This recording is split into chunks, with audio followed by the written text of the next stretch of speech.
let's head over straight to Norway.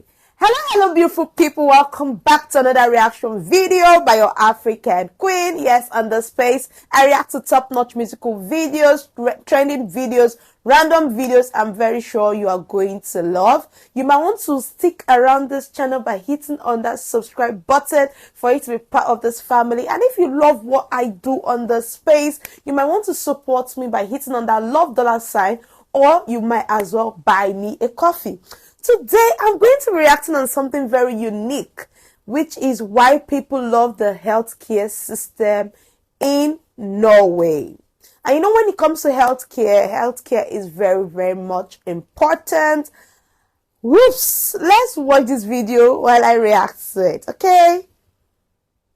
Do you all love stories about Norway? Here's the story about when I first went to the hospital here in Norway. Now, before I moved to Norway, I had arthritis in my ankle for years and years and years. Guys, before we continue, this man is an American, so I think he's trying to compare Norway healthcare system to that of America healthcare system.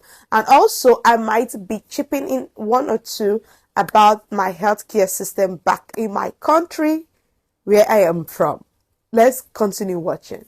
And so the American doctors recommended everything from surgery down to monthly injections that will help reduce the swelling in my ankle. And of course, I worked with all the low-key options so that I didn't go immediately into surgery, because a lot of times you never know the outcome of surgery. And in all honesty, I didn't even know how much of the surgery my health insurance would have covered at the time.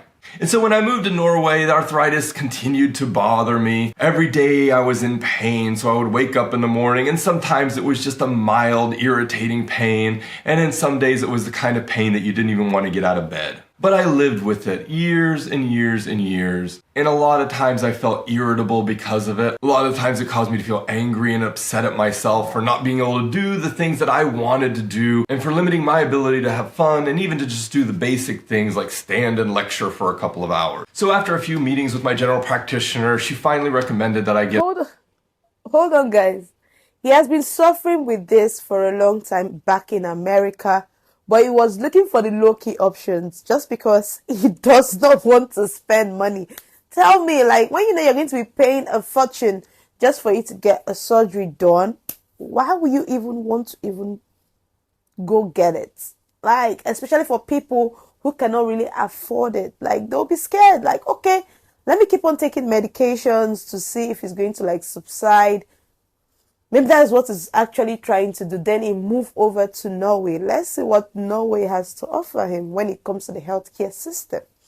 A consult to see if surgery is an option for me. So a few weeks later, I went to the hospital to meet with a surgeon. They did a few scans, and eventually they got back to me and said, yes, surgery is a possibility if this is something you want to do. And having had arthritis in my ankle for going on 10 years, I finally decided that this was enough. And even though there was a risk in getting surgery, I really wanted to see if there was a possibility that I could live the rest of my life in a way that isn't as limited as it was. So with a little bit of fear, but a lot of hope, yes, let's do this surgery. So I went back for another consult. They walked me through everything from going into the hospital to recovery afterwards. So ahead of time, I went to the rehabilitation clinic and I got a set of crutches and I got a wheelchair because I didn't really know exactly what I would be needing. And it was more or less just like checking out a library book. You went in, you told them what you needed, and they gave you what you needed. So right off the bat, it was a little bit of an unfamiliar process for me because I wasn't paying for anything that they were giving me. It was just, hey, I need a wheelchair. Here's the order from my doctor. And then ta-da, here's your wheelchair. So the night before I get ready for the surgery, go through all the prep work. Wait guys.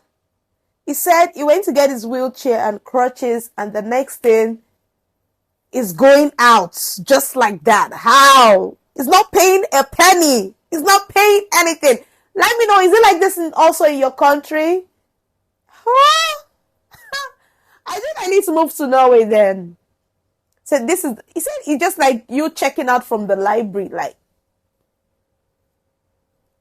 is it real? Is it true? Let me know if you're from Norway. I want to know the truth, guys. Tell me the truth in the comment section. I'm not believing this yet. that they have, tried to get enough sleep, and in the morning went in to at my scheduled time. They admitted me, and so I'm sitting on the gurney just kind of kicking my legs with my hospital gown on, feeling really nervous and a little bit excited just to see where things are gonna go. I met with the doctor, he explained again what the process is, and explained a little bit about the recovery. And I go into the prep area and they start wrapping my ankle and they administered the anesthesia, and of course I was out. I remember blearily waking up and a nurse administering some pain medication and then falling in and out of consciousness for a few hours until I was taken to the room that I would be in for the next few days. Now I was laid up in the hospital for a few days and the whole thing is very frustrating. Recovering from surgery is never a pleasant experience. But after several days in the hospital, I was feeling strong enough to go ahead and go home. I remember walking out of the hospital and going to the reception desk and asking them, okay, is there anything else I need to do? Because I assumed there was at least a copay of some sort that I'd have to dole out for having 3 days in hospital and having surgery. And she said, no, have a great day. That's all you need. That's all we need. So I got in a taxi and I went back home and I spent the next several weeks recovering and even took a trip to Mozambique to teach a course on universal design, but that's a different story. And I was left with a feeling of comfort that the only thing I needed to worry about after having spent the time in a hospital was recovering from that surgery. And I think this is one of my favorite stories of living in Norway because a lot of times I struggle to describe what it means to me to be part of this community. Because it's hard to put your finger on something and say, this is what I love about living here. But when I got to leave that hospital without a care in the world, other than my own health, welfare, and recovery, I did so with a feeling of love. Who is not going to be loved? Like, experiencing such a thing, you left the hospital and the next thing, you're not paying anything. You spent whooping 3 days in the hospital, which I know some countries, if you're spending 3 days there, just know that the alerts you're going to be getting afterwards, you might land back in the hospital.